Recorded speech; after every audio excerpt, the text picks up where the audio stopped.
the time at Newport, win promotion, win the Welsh Cup, which leads to a run in the Cup Winners' Cup final. Newport County in the quarter-final of the Cup Winners' Cup then, which is incredible stuff. And are you now starting to think, actually, you're playing league football now, getting up 4th division, 3rd division. I'm going to fulfil my promise. I am going to make it as a top striker. Well, I was hoping. Yeah, that was me. I've still got Tom Saunders in my head here. Yeah. So what I used to do coming from training, the lads would jump in the bath or jump in the shower at least 2 times a week or 3 times a week. I would first of all, I'd go in the gym before I trained. I'd go in the gym for 15 minutes and weights and sit-ups.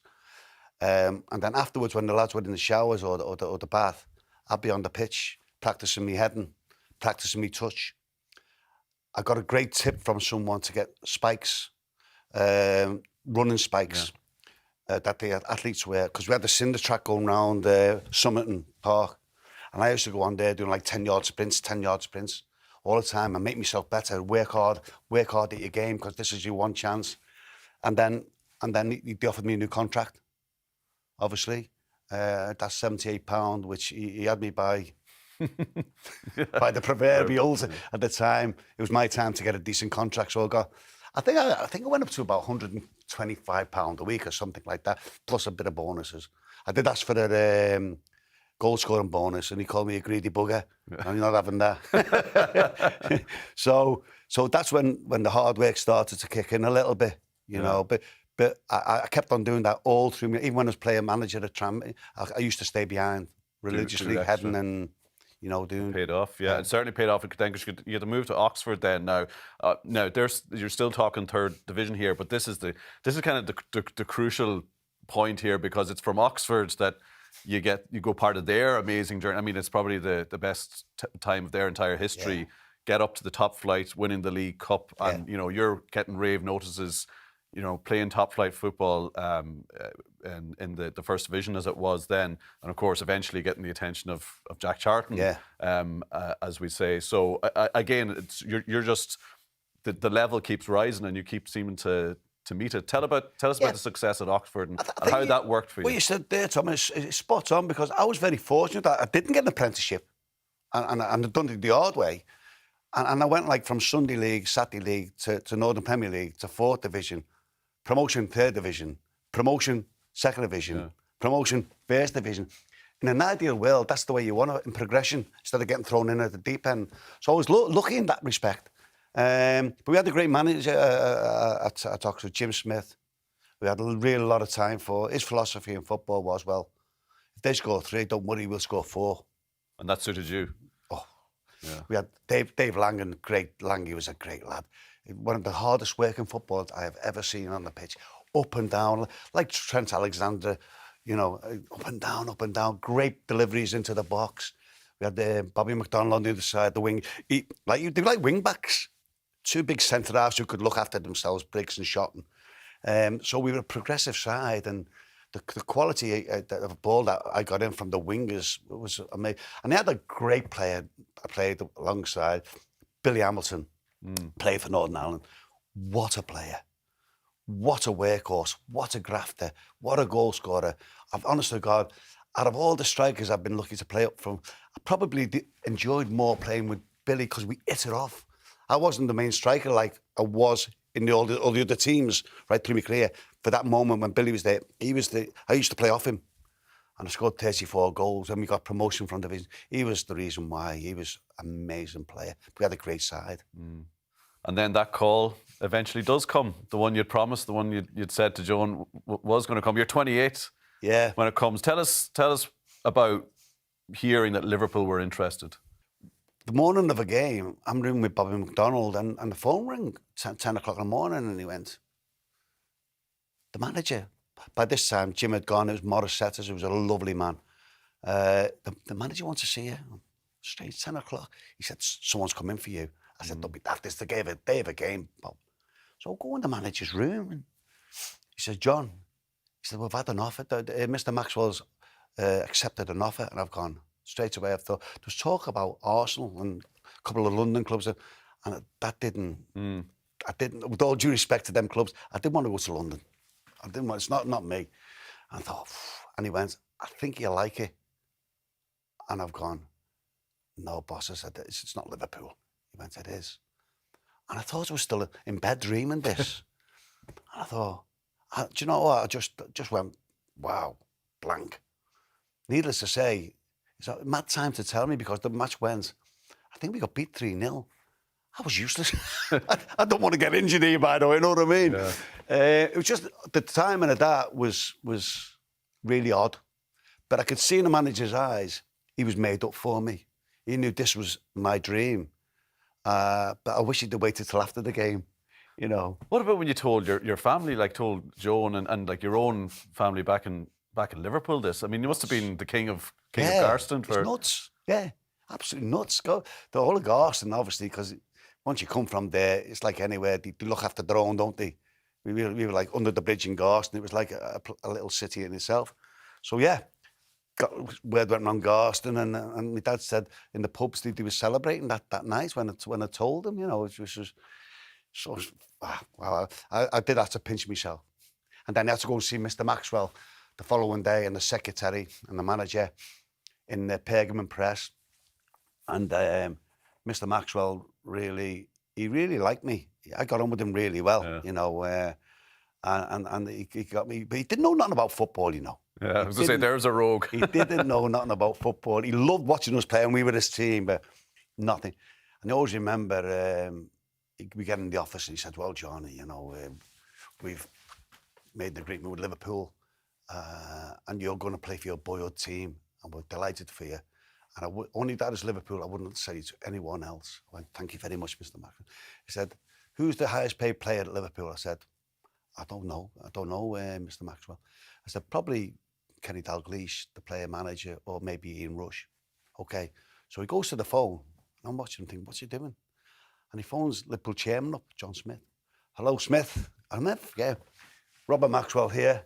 He said, I've just told John he's delighted with the news, and I demand that he's on the same wages as Ian Rush and Kenny Dalglish. And I'm going, oh, no, don't scupper this deal. So that was his honesty. Yeah. You know, he really didn't know football in many, many ways. He's just trying to do well for me. Yeah. You know. And when you got there, when you went to meet them at Liverpool, I mean... But you know what happened? You just going in with a big smile on your face. Yeah, but, well, he said on the Sunday, he said, you're going to go down to... there was a Manchester Airport Hotel at the time. He said, they're going to meet you there tomorrow. Make sure you're there at 10 o'clock in the morning. So I get in my car like 6 o'clock, make sure I'm there well before. So I'm in this hotel. By this time, because he was the head of the Daily Mirror, it got a bit political. I had an agent who worked a lot for The Sun at the time. Dare I say that word? No chance. And he should have come with me to do my deal. So I didn't tell him. I said, no one's coming scuppering this deal. This is my boyhood ambition and what I've always wanted. So I drove on my own, didn't tell him. Got to the airport and I sat there, and Kenny came in with Robinson, the secretary, and Mr. Smith, John Smith, the chairman, and they sat down and introduced themselves and put a contract on the table. Well, John, we're going to offer you a 3-year contract, and you know this. I just said, where do we sign? Because from when I went to the game when I was 6 or 7, this was my day. This is the moment. This was the moment, yeah. So you get into the team eventually, but you score your first goal against Southampton at Anfield in February. What was that like? Was that? I mean, that's the moment you dream of, isn't it? It was mind blowing. You know, we weren't doing very well at the time as a team, but for me to score with 20 minutes to go, I remember like it was yesterday. The moment was Jan Molby floated a fantastic, but as he does. Fantastic ball in the box, and I'm about 12 yards out. Peter Shilton, the England goalkeeper's in goal, and I've headed there, a really good header in off the far post. Past Peter Shilton was even better, know what I mean? And I remember going like a lunatic in the Anfield Road, and because that's the way I am. My first goal, first goal for Liverpool. And what happened next was really lovely, because I'm running back to the cop. I'm looking at the cop like I was as a kid, all going mad, and they're singing my name. And I looked, at where the crossbar is. Bruce is in goal there. And just above the crossbar, the lower middle cup was where I stood every home game. And look there, no, my mates were there then as they was when we were 14, 15, 16, 17, watching me score in Annie Road. And it's one of those moments in your life when you're there, stick on the back. I realised my ambition to come through. Not when you're your first baby or your first grandkid, it's special. You want to box it up and remember that. That was such a class moment for me. I'll never ever forget that till the day I die, you know. But that's the moment that I dreamt of when I was a kid. Yeah. And things go from strength to strength then, especially the next season. So as you mentioned, Ian Rush is going to Juventus, so you're brought in to replace him. Could you have guessed how well it ended up going that season? And I don't just mean, obviously, look, Liverpool were top team around then, challenging or winning titles most years, but that team in particular, in that season, for the pure style of the football, you know, what was it, 29 games unbeaten, 87 goals, and you win the Golden Boot with 26 goals that season in the First Division. But just the pure excitement of John Barnes, Peter Beardsley, yourself, that whole team. I mean, you're talking about living the dream. Living the dream in that way, absolutely, must have been beyond your wildest dreams. Yes, you're spot on.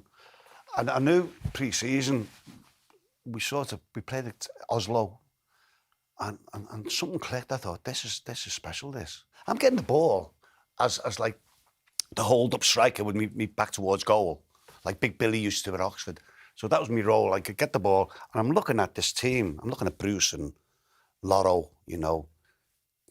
Or Aldo, God rest his soul, Jockey Hansen, Gary Gillespie, Venners, Steve Nicol, you know, Jan, Steve McMahon, Ronnie Whelan. And then I'm looking at Ray Houghton, Peter Beardsley and Barr.